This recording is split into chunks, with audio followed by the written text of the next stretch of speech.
बिस्मिल्लाहिर्रहमानिर्रहीम। आज फिर पाकिस्तान को खून से नहला दिया गया है। जिस दहशतगर्दी से हमने 2014 में जान छुड़वा ली थी, आज उस दहशतगर्दी ने दोबारा सर उठा लिया है। स्वात में CTD के थाने में हमला किया गया है और अब तक की इतलात के मुताबिक वहाँ पर 10 अफराद हलाक हो चुके हैं और 40 अफराद जख्मी हो चुके हैं। ये दुश्मन जो है ये पलट पलट के वार करता है। दुश्मन को समझदार लोग कहते हैं कि दुश्मन को कभी कमज़ोर नहीं समझना चाहिए। दुश्मन हमेशा आपको पलट कर वार करता है, लेकिन जब अंदर के ही लोग अपने अंदर की मुखबरियाँ, अपने अंदर की कमज़ोरियाँ, अपने घर की कमज़ोरियाँ बाहर शो करना शुरू कर दें तो फिर दुश्मन जो है वो मज़ीद ताकतवर होकर आपके ऊपर लपटता है। हामिद मीर ने 2021 में जनरल बाजवा के साथ एक मुलाकात का एक नेशनल टीवी पर ऊपर बैठकर जिक्र किया। उस मुलाकात का हवाल बताया और बड़े चस्के और मज़े लेकर उस मुलाकात का हवाल बताया कि जनरल बाजवा ने हमें मीटिंग में बुलाया और कहा हमारे टैंकों को जंग लग गया है, हमारे पास तेल डलवाने के लिए पैसे नहीं है, हमारा फौजी लड़ने के काबिल नहीं है, हम इंडिया के साथ जंग नहीं कर सकते। और कश्मीर के हवाले से भी वहाँ पर बातें हुई और मोदी का जो दौरा था उसके हवाले से भी बातें की। और इस मोदी के दौरे के बारे में ना तो पाकिस्तान के प्राइम मिनिस्टर, उस वक्त के प्राइम मिनिस्टर इमरान खान को पता था और ना ही वज़ीर ख़ारजा शाह महमूद कुरैशी को पता था। और जब ये बात इमरान खान तक पहुंची तो उन्होंने जनरल बाजवा को बुलाया और कहा कि भाई हमें तो ऑन बोर्ड दें। फिर ये लाओ लश्कर लेकर शाह महमूद कुरैशी के दफ्तर में गए और वहाँ पर ये सारा उन्होंने अपनी ब्रीफिंग दी। लेकिन जनरल बाजवा ने जो कुछ किया है वो आहिस्ता आहिस्ता अवाम के सामने आ रहा है। वो आहिस्ता आहिस्ता उसके सारे कारनामे अवाम के सामने शो हो रहे हैं और पूरे शो होंगे। और पूरे जो उसने किया है ये सब कुछ, ये छुपने वाली चीज़ें नहीं होती, ये एक ना एक दिन अया होनी है। और अगर जनरल बाजवा जो है, हर इंसान ने इस दुनिया से चले जाना है तो उसके बाद जो तारीख लिखी जाती है उसमें भी ये वाक़यात दोहराई जाते हैं। जब तक पाकिस्तान रहेगा ये वाक़यात दोहराए जाते रहेंगे। लेकिन हामिद मीर ने 2021 में होने वाली मीटिंग का जो जिक्र है वो ये चंद दिन पहले किया और इससे जो इंडिया ने बड़ा वो वेला उठाया, बल्कि फ्रंट पेज के ऊपर खबरें छपी, बड़े बड़े टीवी टॉक शोज हुए उसके ऊपर, प्राइम टाइम में टीवी शोज किए, बड़े बड़े जो इंडिया के चैनल थे वहाँ पे बड़े बड़े लंबे प्रोग्राम हुए, बड़े बड़े एनालिस्ट को बुलाया गया, पाकिस्तान के एनालिस्ट को बुलाया गया कि जनाब आपकी फ़ौज इतनी ही कमज़ोर हो गई है कि आपका जो एक नामवर सहाफ़ी है और उसको सिपा सलार सहाफ़ियों की मीटिंग बुलाकर ये अपना रोना रो रहा है कि हमारी फ़ौज लड़ने के काबिल नहीं है। अब इसको आप क्या डिफेंड करेंगे कि जब आपका ही बंदा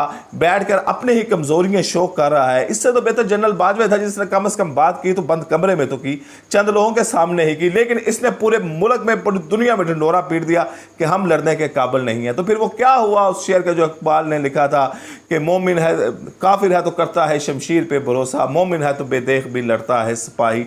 वो क्या हुआ फिर उसका कि जब ग़ज़वे बदर में 313 मुजाहिदीन निकले थे, बगैर किसी साजो सामान के निकले थे, बगैर किसी हथियारों के निकले थे, लेकिन अल्लाह ने फतह दी थी, अल्लाह ने कामरानी दी थी। आज भी मेरा फौजी बॉर्डर पे खड़ा होकर गोलियां खा रहा है। आज भी मेरा फौजी अपने एक एक माँ के बच्चे छोड़कर, अपने दो दो माँ की सुहागनें छोड़कर बॉर्डर पे जाता है, वहाँ पर गोली खाता है। और जब उसकी लाश वापस आती है, जब वो शहीद होकर वापस आता है तो उसके माँ बाप कहते हैं अल्हम्दुलिल्लाह रब्बिल आलमीन का हमारा बेटा शहीद हुआ। क्या हुआ उन जवानों के मोराल का, क्या हुआ उन जवानों की कब्रों का कि आपने उनकी कब्रों का मजाक उड़ाया, आपने उनकी शहादत का मजाक उड़ाया कि भाई हम लड़ने के काबिल नहीं है, हमारे पास कुछ भी नहीं है। तो फिर भुगते हैं हम आपकी ने जो किया है वो भुगतेगी, ये पाकिस्तानी कौम भुगतेगी कि दुश्मन को मालूम हो चल गया है कि इनके टैंकों को जंग लग गए हैं, इनके पास तेल नहीं है, इनके पास कोई और चीज़ नहीं है, फौज लड़ने के काबिल नहीं है। इनके अपने बंदे बैठकर अपने टीवियों पर बैठकर अपनी आवाम के सामने ये बातें कर रहे हैं। तो ये बातें हकीकत है। फिर जब इंडिया ने टीवी टॉक शोज किए और बड़े बड़े जो चैनल थे उन्होंने किए तो उन्होंने यही कहा कि जी जय सिपा सलार कह रहा है और नामवर सहाफ़ी यहाँ पर बातें कर रहे हैं तो उसका मतलब इसमें कुछ ना कुछ हकीकत तो है ना, ये क्रेडिबिलिटी तो ये इनकी मौजूद है ना कि नामवर लोग हैं और ये बातें कर रहे हैं कि हमारी फौज लड़ने के काबिल नहीं है, हम नहीं लड़ सकते।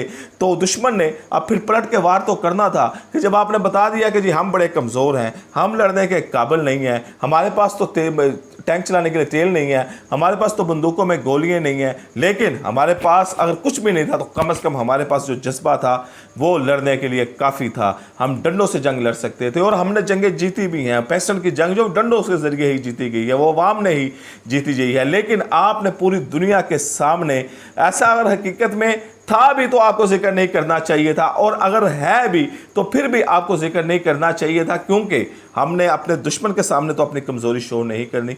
हमारे घर के अंदर जो भी मामलात हैं हम उसको कंट्रोल करें, आपस में जो मर्जी करें, लेकिन बाहर का कोई दुश्मन तो फ़ायदा नहीं उठाना चाहिए था। लेकिन आपके एक स्टेटमेंट की वजह से दुश्मन फ़ायदा उठा गया। दुश्मन ने कहा कि अब इनके पास कुछ नहीं है तो चढ़ दौड़े, और हमने देखा स्वात में हमारे बहन भाइयों का खून बह गया। और उसके बाद जो हमने पहले एक दहशतगर्दी की लहर देखी, और हम ये दहशतगर्दी की लहर देखते हुए जवान हुए। हमारे 80,000 पाकिस्तानी इस नासूर की भीड़ चढ़ गए हैं। हमने हमारी इकॉनमी गिरी, उसकी वजह से हम FATF की लिस्ट में है आज तक सिर्फ इसी नासूर की वजह से। और आप उस नासूर को कम करने के बजाय, उस नासूर को ख़त्म करने के बजाय दुश्मनों को अपनी कमज़ोरियाँ बता रहे हैं। दुश्मन को बता रहे हैं कि आ जाओ, हम गिर गए हैं, हमारे पास कोई तलवार कोई नेज़ा बाकी नहीं बचा, तो आओ हमारे जैसे मर्जी रौंद के चले जाओ। लेकिन कहा यह जाता है कि अगर आप कमज़ोर भी हैं तो ना आपने दुश्मन को कमज़ोर समझना है, और जब आपने दुश्मन को कमज़ोर नहीं समझना तो आप खुद अपनी कमज़ोरी कैसे शो कर सकते हैं। ग़ज़वा बदर में हमने देखा है कि वो जज्बा ईमानी ही था। ला इलाहा इल्लल्लाह मोहम्मद रसूलुल्लाह लड़ता है,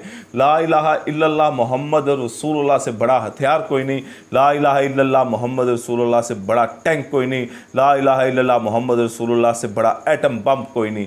ये वो जज्बा है कि जो मोमिन को लड़ाता है, शहादत की आरज़ू मोमिन को लड़ाती है। और इकबाल ने इसी वजह से कहा था कि काफिर है तो करता है शमशीर पे भरोसा, मोमिन है तो बेदेख भी लड़ता है सिपाही। के मोमिन को हथियार की ज़रूरत नहीं है, उसके रगों में जो खून दौड़ता है वही काफ़ी है, उसके जिस्म ही उसके लिए काफ़ी है कि वो मैदान जंग में जाए, जिहाद करे और शहादत की आरजू लेके। और ये कहते रहे हैं, हमारा दुश्मन ये मानता रहा है कि हमारे पास ऐसे फौजी नहीं है कि जो पाकिस्तान फौज के पास हैं, हमारे पास ऐसा जज्बा ईमानी नहीं है जो पाकिस्तानी फौज के पास है। हमारे जवान आज भी बॉर्डर पर खड़े होकर सरहदों की हिफाजत कर रहे हैं, लेकिन सरहदों के अंदर ऐसे लोग उनका मोरल डाउन कर रहे हैं और अपने दुश्मन को तवाना कर रहे हैं। इस केस के मुतालिक, इस मामले के मुतालिक जो अपडेट होगी इंशाल्लाह आपको अपडेट करते रहेंगे। अल्लाह निगहबान।